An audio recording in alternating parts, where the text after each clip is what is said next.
education is the hope. You know, you get people thinking more deeply, and it enriches the conversation and allows the thing a more positive potential.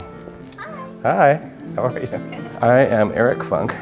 I'm a composer, and we are in the School of Music building at Montana State University. I've been teaching for 45 years, and as a musician, you know, I get to do it all. I'm mainly a composer, so in addition to being a composer and a performer, being a teacher gives me another way of dispersing music. So rather than creating it and performing it, I get to inform young people about how it works. Music is the organization of sound in time.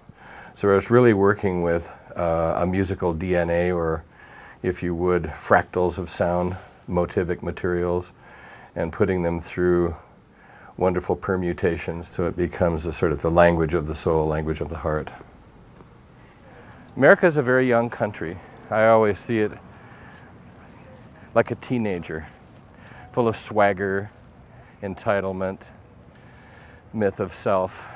My whole point of being a college professor is to try to teach gradations of the gray.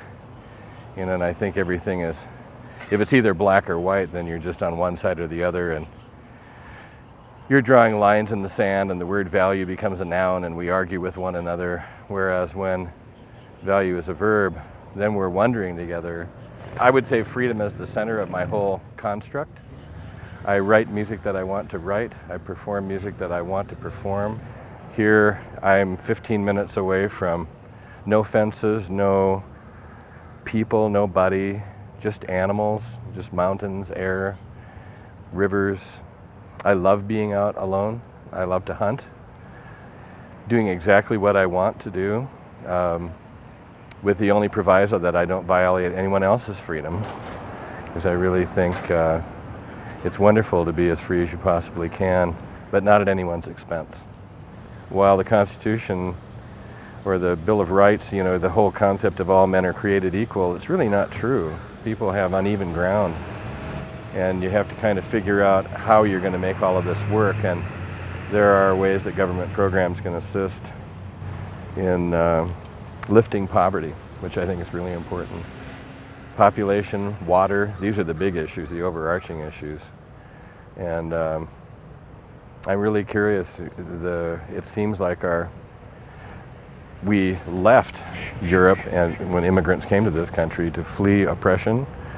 And yet as time has rolled along, more and more wealthy folks are running the country. And at the same time, we are the country. I mean, if you really look at it in the most idealistic sense, it's not us and them.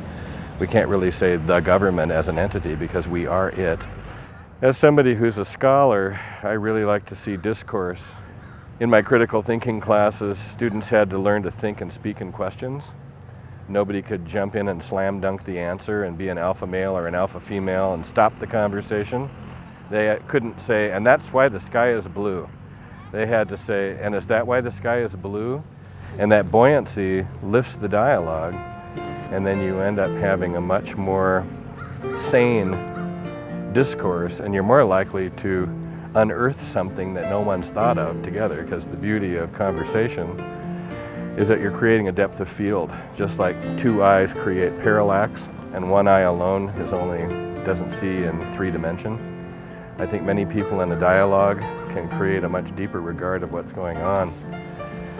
And it forces people to really consider that their ideas might be wrong, and they might have to change their mind, and that ratchets the whole thing forward and makes it possible for growth and change.